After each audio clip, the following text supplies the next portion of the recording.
So looking at the one, let's do, I think what hopefully will be kind of simple is let's do a pyramid with the ring around it. Would that be an okay one to start with?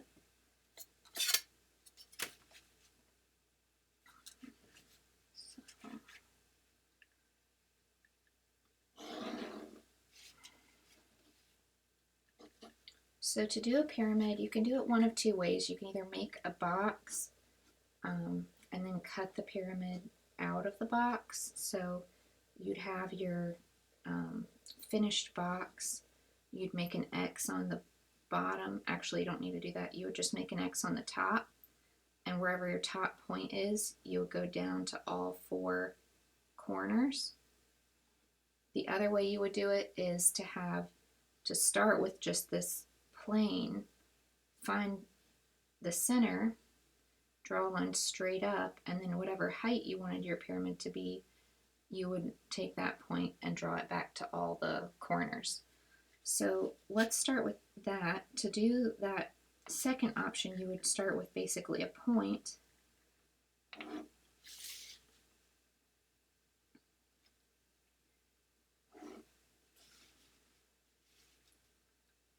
Decide how wide you want it to be. I kind of think of aiming for a square or something similar to a square if I'm doing a pyramid. So something kind of like that. I'll do an X to find the center.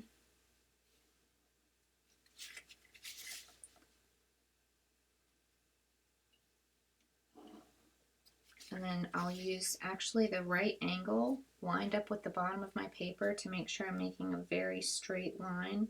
With all those angles, it can really throw you off. So I'll line up that straight vertical with the X. I can decide how tall I want the pyramid to be. Maybe we'll go right above the horizon line a little bit, so something like that. And that's when I'll draw all four corners.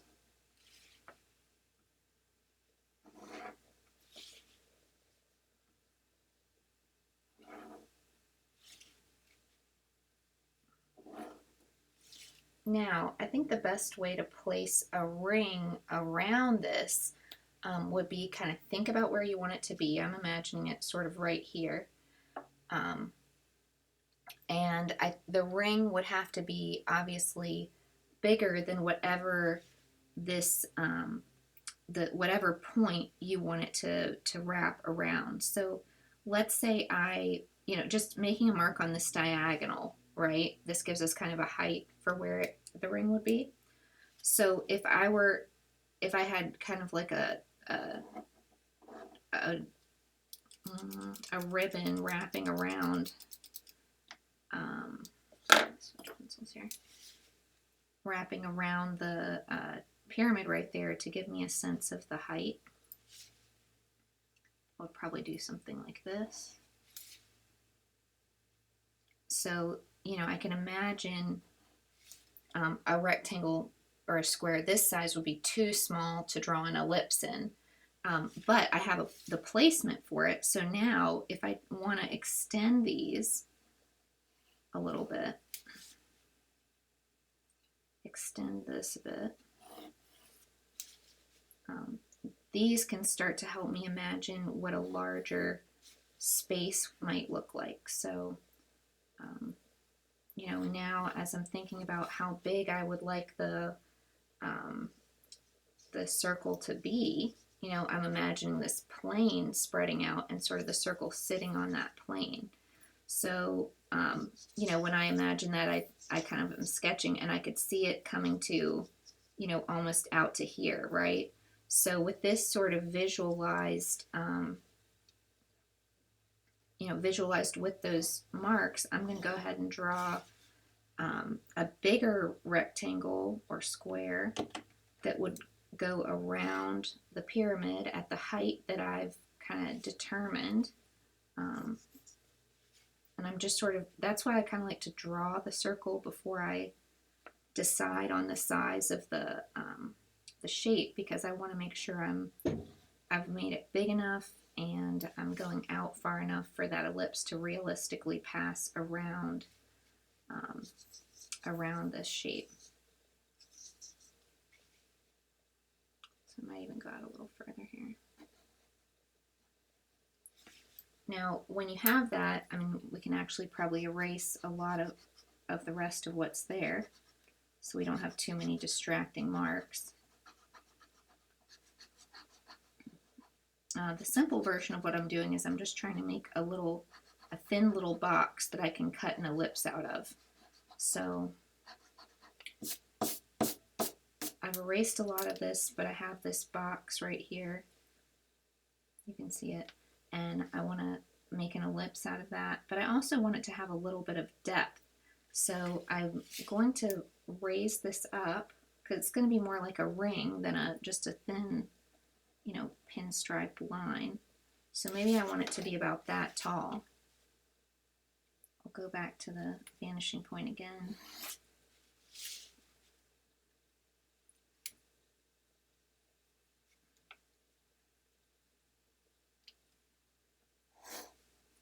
Oops.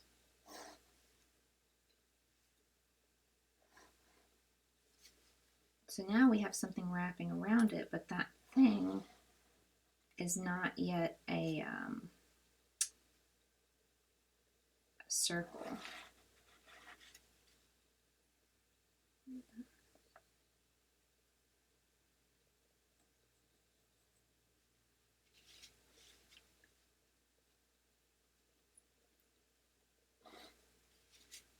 Alright, so we've got that. So now let's make a little X, because that's what you do when you want to draw an ellipse, right? You go corner to corner. I didn't really sketch it back here as well as I could have, but again, corner to corner. And then with that, and maybe a little bit of thought about how thick you want this ring to be, like imagine it's going to be about that thick, I could start sort of sketching, oh, you know the other thing I didn't do? I didn't use that X to make a line that shows me where that ellipse has to touch the box. So here, here,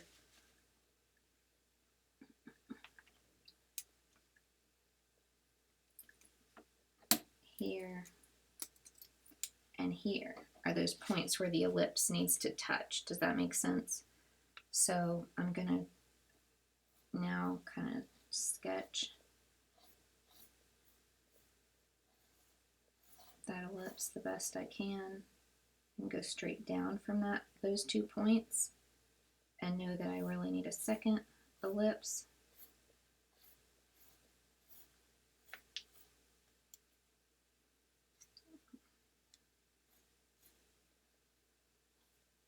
Now that doesn't mean it's the limit of where the ellipse goes, right? The ellipse passes out past that. And we don't really need the back side, but we need this over here. And then I can think about the width of it inside, right? So again, I want it to have a little bit of dimension.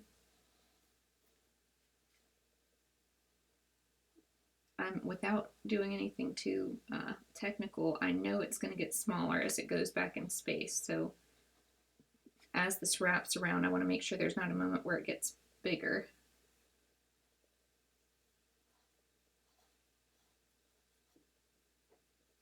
And then the bottom over here.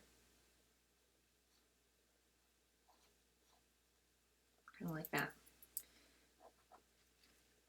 So I may have to erase even a little bit more before it's clear what we've got left over here.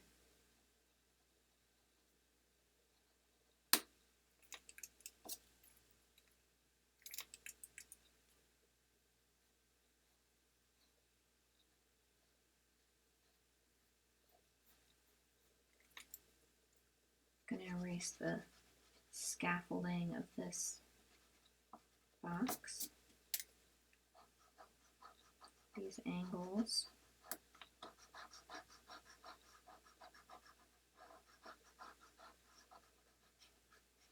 The one angle I don't want to erase in here is the angle that connects the front of the box or I'm sorry, the sides of the pyramid, the front sides of the pyramid.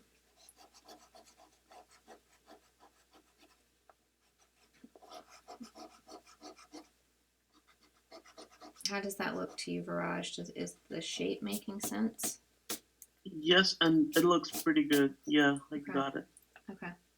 And then, you know, the other thing that really makes this come alive is the shading. Now, if I just look at what I did, it looks like it's Mhm. kind of off center. You see, there's a Yeah, lot it's more like to space the here. right. Yeah. Mm-hmm. Now, could that have been that I didn't make this circle go wide enough? Maybe. Or maybe I made not a great choice about how big this square should be and I put it off center. So, one other way to do this that's, I think, a little more foolproof, if I can just point this out to you, is if we go back to the base of the pyramid. You know, if you like how far that came out, imagine if you had a shape. You know, if you could kind of visualize in that early sketch when you went like this and just said, how big do I want this ring to be? Um, if you can just pick one point where you visualize how far that comes out, make a slightly bigger rectangle. This is on the ground right now, right? Going back. Wherever this hits is telling you where the front corner would be. And then that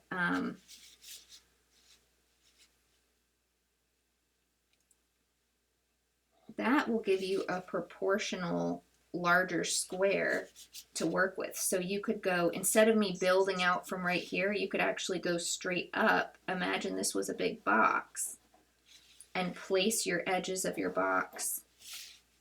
Does that make sense? Or the edges of what you want for at least your ellipse to be in those places. And then you would be able to plan a little better, like, okay, I definitely want it to be that width the whole way around. It does. It does make sense. Okay. What is there something you'd like to see next? I think the most important thing, just to wrap this up, is that you have a rectangle, like you have a plane, and you know what kind of foreshortening the circle needs to have, the ellipse needs to have. You want to look at. I can't tell. Do you have cylinders with a circle going around them, or you want to do the triangle with the cylinder going through it?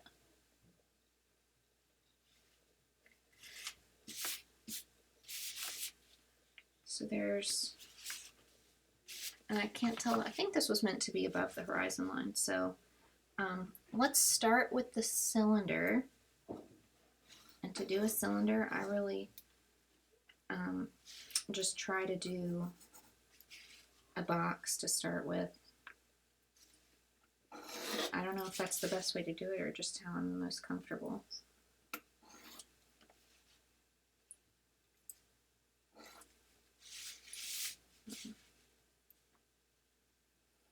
And try to just choose a size to that cylinder that makes sense to me. Seems like a circle.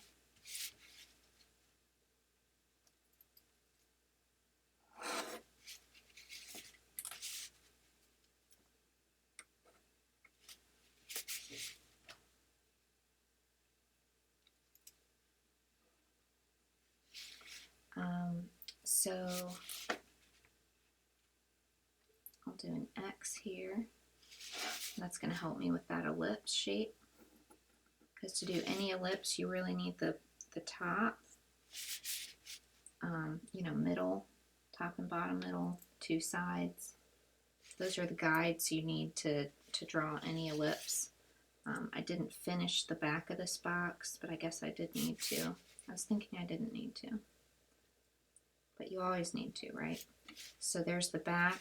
It is going to look a little different in terms of proportion because it's, you know, it's moving across space, and so it's going to, that same shape is going to look, you know, a little more square. If this kept going this way, at some point we'd be looking at it and it would be a really narrow shape, right? So I kind of tried to pick an optimal shape to represent the cylinder, but I'm not sure that, that means you're going to get that cylinder feeling every step of the way.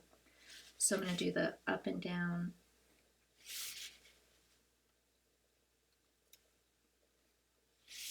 Okay, so I'm going to sketch on here and on here an, an ellipse that touches all four corners. Actually, don't I? Yes, I do need more. So do my best to do an ellipse there and there, but then I won't fully settle on the exact ellipse until I've connected the planes, or rather the edges of the cylinder. So when I move in from the top, and it should line up with the vanishing point, what is the angle where I hit the highest point? Well, here it's a little higher. If I went off the front, it's a little lower. Maybe I want to split the difference and say, okay, well, I need to move my ellipse, a little taller right here, but maybe a little shorter over here.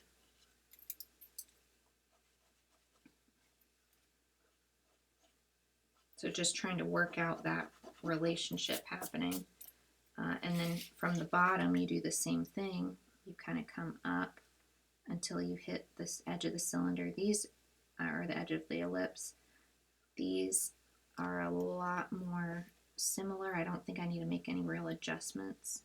I think that's going to meet up pretty perfectly. So, at that point, I can probably erase a lot of the extra lines.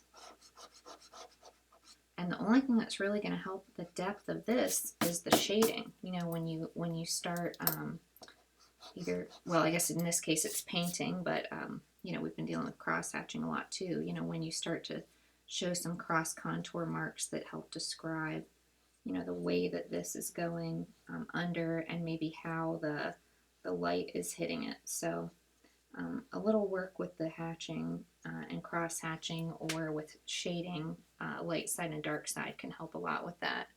And then you had kind of a thin triangle shape, like, it's not showing up here, like this, sort of going around it, if I'm remembering right. So Yes. if I imagine this as a box, right? Then this edge of the box would be in perspective, but this edge of the triangle rather would be in perspective, but these two would not. They would be kind of their own angles. So what I can do is I can think about at least that bottom side of the box. How wide would I want that to go? And how I would want it to go below it. So just kind of building off of this box, give some space. I guess I'll give some space before it starts. So I'm going to move back like this. So I know if I set the triangle somewhere on these two lines, I know I'll have, the right spacing from the cylinder down. I can pick really anywhere along here for the cylinder to cut across, and I know it's going to be wider, right, than the cylinder, because I've got to wrap around it and make a triangle shape. So now it's time to look at what the front edge of this box would be, that I'm going to cut the triangle out of. I'll go back to the vanishing point. And then here, I kind of, again, I eyeballed it, and from the last drawing, I think we found out that I'm not that great at eyeballing that space, at least the first go round. So I actually think this might need to be a little taller. So I'm doing my best, but I might do this and say, oh, it should really have been moved left or right. So I'm going to make that a little taller, so I know I'm going to get a good point on the triangle. And then over here, I need to decide on the end of the box. If I think about where the center of this line is, if I imagine that space, I probably want it to be similar to that distance, but a little shorter because it's smaller back in space. So I probably will end it, just guessing, but a little shorter than that. Going up and finding the center is going to tell me where the center point of this triangle would go. So finding the center right here and then using a straight edge of the paper to make that line go perfectly up. That gives me the corner of this triangle.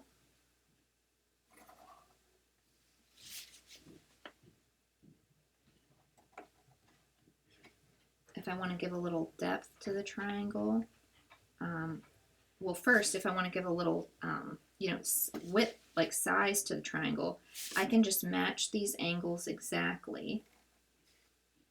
I'll match that angle. I'll have to go to the vanishing point with this angle.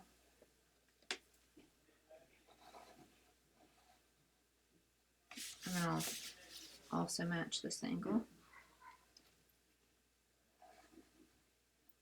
And then I'll want to, now, I was saying, if I want to give this some depth, I'll have to continue with this. Remember, I was making this box, but I only made the front plane. So, these corners of the triangle would have to go back in space. I don't think yours was very deep, so I'm not going to go too crazy with the depth because I think we want to see the cylinder come out on the other side of it. So give that some depth.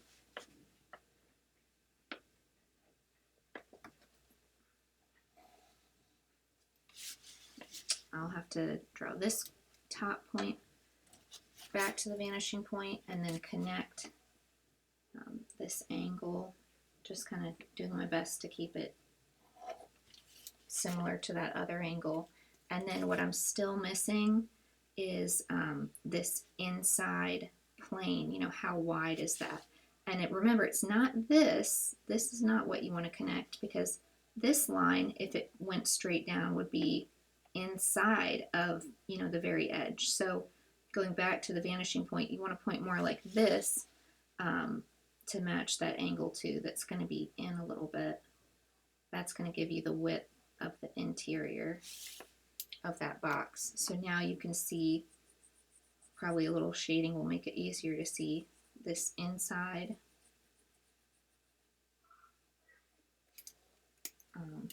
This bottom.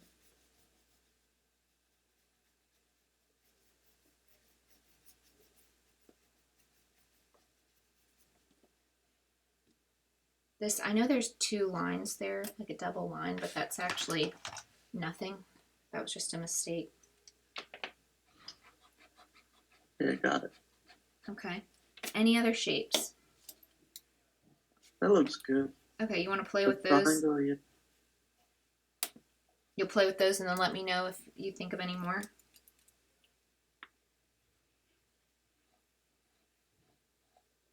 Okay. Yes, let me try first and yes. Yep. Okay, great. Yeah, it's probably good to do it while it's you. fresh in your mind. Yeah, no problem. Were there any other shapes anybody else wanted to see? Like the grid shape, or cutting, doing like a lot of boxes stacked on top of each other, or Could you demonstrate the grid?